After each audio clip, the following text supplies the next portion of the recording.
아름답고 귀한 말씀 생명샘이로다. 아름답고 귀한 말씀 생명샘이로다. 귀한 주님의 말씀은 내 노래 되도다. 모든 사람을 살리는 생명의 말씀은 값도 없이 받아 생명길을 가니 아름답고 귀한 말씀 생명샘이로다. 아름답고 귀한 말씀 생명샘이로다. 널리 울리어 퍼지는 생명의 말씀은 마음의 용서와 평안을 골고루 주다니. 다만 예수 말씀 듣게 복을 받네. 아름답고 귀한 말씀 생명샘이로다. 아름답고 귀한 말씀 생명샘이로다.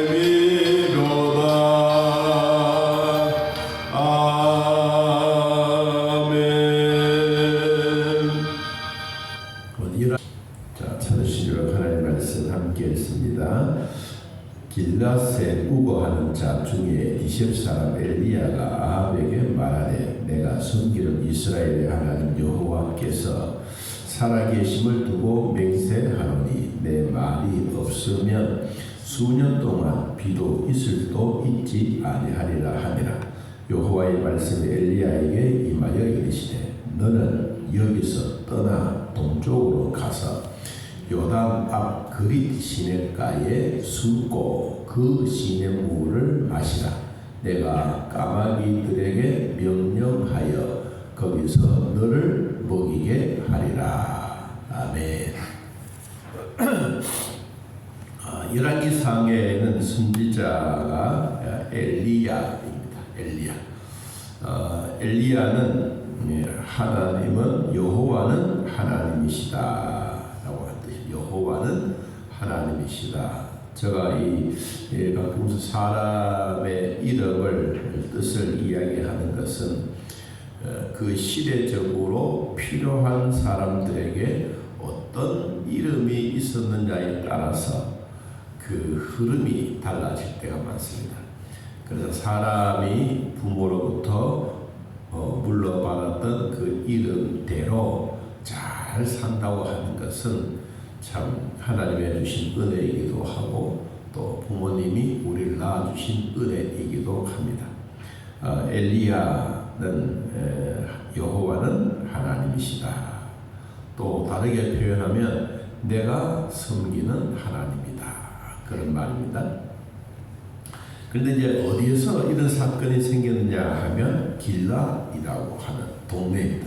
길랏 지방. 길랏은 증거의 돌무덤, 증거의 돌무덤. 옛날 우리나라도 산을 오르거나 또 고개를 넘고 죄를 넘을 때 거기에 보면 으슥한 그런 골짜기들도 있고 죄들이 있으면 사람들이 지나가다가 돌을 하나 들고 획 던지면서 아이고 오늘 재수 좋은 날 되게 해주십시오. 깡패 만나지 않게 해주십시오. 뭐 도둑들 만나지 않게 해주십시오. 그러면서 이런 돌들이 지나가면서 던지고 던졌던 이런 돌들이 모여서 큰 돌 무덤이 되는 지역이 길랏입니다. 그러면 우리가 그냥 뭐 길랏 이야기하면 아무 뜻도 없는 것 같지만 그런 위기가 있는 위험한 지역, 항상 사람들이 다니면 불안한 지역, 이런 불안한 지역에 누가 태어나느냐? 디셉 사람 엘리야가 태어났다. 디셉이라고 하는 동네는 엘리야의 고향입니다. 엘리야의 고향. 이때만 하더라도 이제 살기가 좋은 것이 아니라 우상 숭배하고 하나님과의 거리가 멀어지고, 그리고 아합과 이세벨이 등장하면서 이때부터 시작해서 하나님을 경외하고 하나님을 섬겼던 사람들에게, 백성들에게 뭐가 돌아오느냐? 우상 숭배라고 하는 것이 돌아옵니다.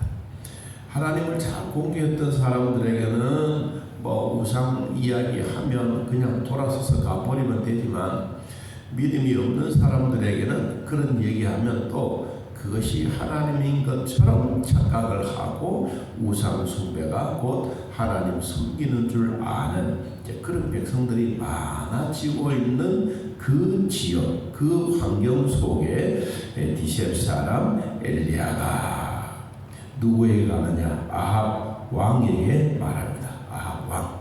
아합은 그 우상을, 자기가 원래 우상을 만들고 섬기고 그런 것이 아니라 자기 아내 이세벨, 타국에서 데리고 온 여인이 왕궁에 들어와서 자기만 몸만 오는 게 아니고 자기들이 섬기고 있는 바알이라고 하면 그 풍성하다. 농사를 지었을 때 오곡백화가 무르익어 피해가 없이 아주 그 모든 열매들이 주인에게 돌아가는, 이것이 바알의 신입니다. 그 바알의 신은 물질의 신입니다. 그래서 사람들이 원래는 우리가 풍년에 들게 하기 위해서 바알에게 제사를 지내자, 이제 그런 것이죠. 그러니까 이때만 하더라도 이제 아합 부인이 이세벨이 이런 바알과 아세라 신상을 가지고 들어왔는데, 왕궁에만 설치하는 게 아니고 동네방네 다니면서 조금 뭐라도 괜찮다, 지역이 좋다, 사람들이 많이 모인다 그러면 이 바알과 아세라 신상을 만들어 놓고 그들이 하나님인 것처럼 생각하고 경배하기 시작한 그때입니다. 엘리야가 아합 왕에게 말합니다. 내가 섬기는 이스라엘의 하나님 여호와께서 살아계심을 두고 내가 맹세한다. 내 말이 없으면 수년 동안 비도 이슬도 있지 아니하겠다. 날이 가물거나 그래도 우리나라에도 이슬이 오잖아요. 이슬이 내리면 이 물이 풀 끝에 탁 맺히면서 아침 햇살을 받으면 이 물방울이 이 햇빛을 받아서 아주 아름다운 7색깔 무지개를 내면서 그 자기의 사명을 다 감당하고 약간 햇볕이 되면 물개가 똑 떨어지면서 이 땅에 물을 갖다 주는 그런 이슬이 맺혀졌는데, 오늘 여기는 이슬도 있지 않고 이건 아주 아무것도 없는 가뭄 중에 가뭄이 시작되어진다. 누구의 말이 없으면 내 말이, 엘리야의 말이 없으면, 그럼 엘리야는 누구냐? 엘리야는 여호와는 하나님이시다 라고 하는 이름의 뜻을 가진 선지자예요. 그럼 엘리야의 입에서 나오는 말이 곧 누구의 말이냐? 하나님의 말씀이다. 하나님의 말씀이 엘리야를 통하여 말씀하기를, 하나님이 말씀하시기를 하나님의 말씀이 없으면 수년 동안 비가 오지 않겠다라고 하시는 말씀입니다. 자, 2절 여호와의 말씀이 엘리야에게 임한다. 여러분, 중요한 내용을 여기서 우리는 하나 기억합니다. 하나님의 사람 엘리야가 아합 왕에게 말했어요. 내 말이 이야기하기 전에 내 말이 없으면 수년 동안 비가 오지 않는다. 이거는 하나님이 말씀하신 것이지만 누가 먼저 이야기했느냐? 엘리야가 아합 왕에게 이야기한 거예요. 여러분, 우리가 하나님의 사람들이 하나님의 말씀을 받고 말씀과 도구로 살아가다가 보면 내가 기도는 했는데 이 말을 하면 안 되는데 하고 생각하다가도 갑자기 내 말이 툭 튀어나와 버렸어. 그럼 말이 나온 것을 주워 담을 수도 없고 물이 쏟아진 것을 되담을 수도 없는 것처럼 아이고 내 말을 실수했구나. 여러분 그런 말을 하면 우리 마음에 뭐가 아이고 오늘 내가 참 큰일난 실수를 했구나. 그런데 하나님이 나에게 주신 말씀이라고 생각되어지게 되면 그 말이 순간적으로 내 마음에 평안이 찾아옵니다. 평안. 그러면 그 말에 대해서 누가 책임지느냐? 그 얘기지. 누가 그 말에 대해서 책임지느냐? 아합왕을 만나가지고 내 말이 선지자 엘리야가 내 말이 떨어지기 전에 절대로 우리에게 비가 없다. 그 얘기가 얼마 동안? 수개월 동안. 자, 그런데 그 이야기를 백성들에게 왕에게 이야기했어. 이야기했는데 그 다음에 하나님이 더 급한 거야. 그래서 누굴 부르느냐? 엘리야에게 임한 거예요. 자, 2절 여호와의 말씀이 엘리야에게 임했다. 임했다고 하는 존재하다. 하나님의 성령을 통해서 엘리야의 마음속에 임재했다. 너는 여기서 떠나 동쪽으로 가서 요단 앞 그릿 시냇가에 가서 숨어라. 여러분 참 중요한 얘기 뭐냐니까 이런 위기 속에 있는 하나님의 사람 선지자가 엘리야가 이제 그 지역을 떠나는 거야. 왜 떠나느냐? 이 아합 왕에게 이건 어마어마한 말을 했잖아요. 앞으로 수년 동안 가뭄이 오고 너희들이 열매도 없고 먹을 것도 없고 막 백성들도 굶어가고 막 원망 소리가 많아지게 될 거다. 이 말인데 이 말을 했기 때문에 하나님이 이 엘리야를 피하게 합니다. 지역으로. 어디로 가게 하느냐? 동쪽으로 가서 요단 앞에 가 있는 그릿 시냇가에 숨어라. 여러분 우리가 가끔 이런 말씀을 우리가 한번 들어보면요. 그릿이라고 하는 그 시냇가 이름의 뜻이 뭐냐면 이 분리하다, 단절되다. 물이 이렇게 강을 내려가다가 두 개로 나눠지게 돼요. 큰 강물이 두 개로 나눠지게 되다가 이제는 물이 이제 점점 사라져요. 그 뜻이 바로 이 그릿 시냇가. 그럼 그릿 시냇가에 어디 뭐가 있냐? 동굴이 있어. 그릿 시냇가의 동굴에 하나님이 엘리야를 숨겨둔 거야. 자, 오늘 우리는 내가 내 나름대로 살고 내 나름대로 막 힘써서 애쓰지만 하나님이 이런 위기 속에 있을 때 누가 숨겨주느냐? 하나님이 숨겨주신다. 여러분 하나님이 이 그릿 시냇가의 동굴 안에 아무도 모르게 왕도 모르고 신하들도 모르고 자기 주변의 사람도 아무도 모르게 하나님이 그를 숨겨 놓으시고 그 다음 4절 그 시냇물을 마시라. 내가 까마귀들에게 명령하여 거기서 너를 먹이게 하리라. 숨기기는 누가 숨겨놨습니까? 하나님이 숨겨 놓으셨어. 그리고 누구를 사용하느냐? 까마귀를 사용. 여러분 까마귀는 부정한 동물입니다. 부정한. 그래서 까치는 선물을 가져다 주는 동물이라고 하면 까마귀는 싫어합니다. 그래서 요새도 동네방에 다니면서 까마귀도 나를 아예 어째서 없는 날이구나 이런 말을 하듯이 까마귀는 실질적으로 우리들에게 별로 도움이 되지 않는 이런 까마귀예요. 그런데 하나님은 우리 인간들에게 엘리야를 숨겨놓으시고 누구를 까마귀를 쓸데없고 필요없고 우리를 잡아 죽이려고 하는 이런 까마귀를 사용해서 하나님은 엘리야에게 먹을 것을 갖다 줘요. 하나님의 백성들이 힘들고 어려울 때 우리는 까마귀 보내줬다 이런 말을 하잖아요. 여러분 보내주는데 누굴 통해서? 진짜 하찮은 인간을 통해서 도와주면 그러니까 하나님은 하찮은 나를 통하여 이웃을 도우고 구제를 하고 기쁨을 나누면 누가 기쁘냐? 나도 기쁘지만 하나님도 기뻐하신다. 뭐처럼? 까마귀를 보내어서 그 사람에게 먹고 살아갈 수 있도록 만들어주신다. 여러분 이게 성경이 우리에게 주신 말씀인데 하나님은 까마귀를 통해서 보내주시는데 까마귀가 순종을 안 했다. 그래서 엘리야는 그러고 죽은 거예요. 그래서 하나님은 뭐요? 이 까마귀를 통해서 보내주셨는데 순종의 도구로 까마귀. 순종의 도구. 자기가 하나님이 아니에요. 까마귀가 하나님이 아니에요. 까마귀가 막 물질을 막 가져간 게 아니에요. 까마귀는 누가 주는 이것을 가졌다가 엘리야에게 대접하는.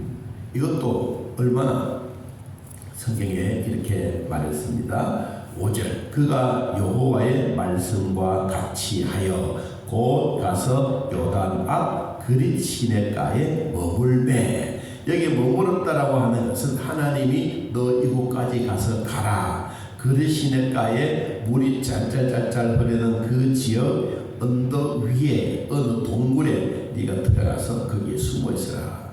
하나님이 숨겨놓으시는 그 자리에 누가 발견하게 하느냐? 하나님이 보낸 까마귀를 발견한다. 그러니까 사람이 숨겨놓은 장소가 아니고 하나님이 엘리야를 숨겨놓던 그 자리에 하찮은 부정의 동물이라 할지라도 하나님의 선한 도구로 사용하여 엘리야에게 아침과 저녁에 떡과 물고기를 가져다 주는. 그래서 그건 뭐냐? 그가 시냇가에서 마셨다. 하나님이 그에게 주시는 것은 어마어마한 아주 부정한 동물들을 사용해서 하나님은 선한 일에 활용하고 계시는 하나님의 순종의 도구이다. 자, 오늘날 우리들에게도 이런 가만히 생각해 보면 하찮은 인간, 부족한 모습, 아무것도 할 수 없는 사람인데도 불구하고 하나님이 우리를 사용하여 하나님의 선한 도구로 선한 영향력을 끼치게 하시는 하나님의 은혜가 우리에게 있는 겁니다. 이게 우리의 삶입니다. 그런데 여러분 오늘 그러면 이 땅에 비가 내리지 아니함으로 얼마나 비가 안 하느냐? 우리 성경에 보니까 구체적인 언급이 없어요. 그런데 야고보, 자 우리 성경 야고보서 5장을 한번 찾아봐. 야고보서 5장. 거기 보면 구체적으로 이 기간에 대한 얘기가 나오고 있습니다. 히브리서 야고보 5장.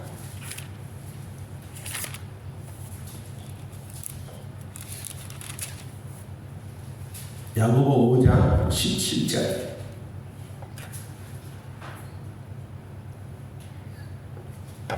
야고보서 5장 17절. 자, 18절까지 읽어봅니다. 엘리야는 우리와 성경이 같은 사람이로되 그가 비가 오지 않기를 간절히 기도한즉 3년 6개월 동안 땅에 비가 오지 아니하고 다시 기도하니 하늘이 비를 주고 땅이 열매를 맺었느니라. 아멘. 엘리야는 3년 6개월 동안 그 시냇가, 그릿 시냇가 언덕에 있는 동물 속에서 그냥 있는 거예요. 그럼 하나님은 까마귀를 통하여 얼마나 먹이를 갖다 주었어요? 3년 6개월. 3년 6개월 동안 떡과 고기를 갖다 주고 물은 갖다 주고 그리고 3년 6개월 동안 거기서 살았어요. 그래서 뭐 했느냐? 하나님 바알을 섬기고 아세라 숭배하는 이 백성들을 하나님의 품으로 돌아오게 해주십시오. 아하 왕을 회개시켜서 하나님의 품으로 돌아오게 하십시오. 이 기도를 얼마나 했느냐? 3년 6개월 동안 했어요. 그리고 3년 6개월 동안 기도를 하고 18절에 보니까 다시 기도하니 다시 하나님 이제 비를 주십시오. 이제 때가 되었습니다. 백성들이 3년 6개월 동안 오만도 많고 고생도 많고 나라를 막 뒤흔들고 있습니다. 그래서 기도하지 않습니까? 그래서 이제 18장에 보면 그 내용이 갈멜산 산상에서 하나님과 바알 신상을 섬기고 있는 제사장들의 대결이 일어나고 있습니다. 자, 오늘 결론. 우리는 3년 6개월이라고 하는 긴 세월 동안 가뭄과 흉년과 어려움 속에서도 하나님은 까마귀를 통해서 먹을 것을 전달했던 이것을 통해서 하나님은 엘리야에게 뭐 하게 하느냐? 기도하게 했더니 하나님이 그 엘리야를 통하여 다시 회복시켜주는 그 기간이 3년 6개월이다. 지금 우리 대한민국에도 긴 세월 동안 자꾸 이런저런 일이 많지만 여러분 우리가 기도해서 3년 6개월은 너무 길어. 이제 짧은 시간 안에 우리 대한민국이 정상적으로 회복되고 여러분의 가정에도 회복되고 교회도 회복되고 우리 사회가 새롭게 안전적으로 살아갈 수 있는 이런 복이 있기를 예수님의 이름으로 축복합니다. 하나님 아버지, 오늘 우리들을 돌봐주셔서 믿음의 사람으로 살게 하셨으니 고맙고 감사합니다. 승리하시는 주여, 오늘날 이 땅에 하나님의 나라가 이루어지고 성령의 사람들이 되게 하시고 오늘도 하나님의 선한 도구로 우리를 사용하여 주의 종들을 대접하고 선지자를 대접하고 제사장들을 대접하고 왕들을 대접하고 백성들을 대접해 가는 하나님의 선하신 손길들 위해 여호와의 복이 하늘 문을 여시고 가득가득 채워지게 하옵소서. 예수님의 이름으로 기도하옵나이다. 아멘. 하늘에 계신 우리 아버지여, 이름이 거룩히 여김을 받으시오며 나라의 마음씨며 뜻이 하늘에서 이루어진 것 같이 땅에서도 이루어지다. 오늘날 우리에게 일용할 양식을 주옵시고 우리가 우리에게 죄진 자를 사하여 준 것 같이 우리 죄를 사하여 주옵시고 우리를 시험에 들게 하지 마옵시고 다음 악에서 구하옵소서. 대개 나라와 권세와 영광의 아버지께 영원히 있사옵나이다. 아멘. 자, 이렇게 써드리겠습니다.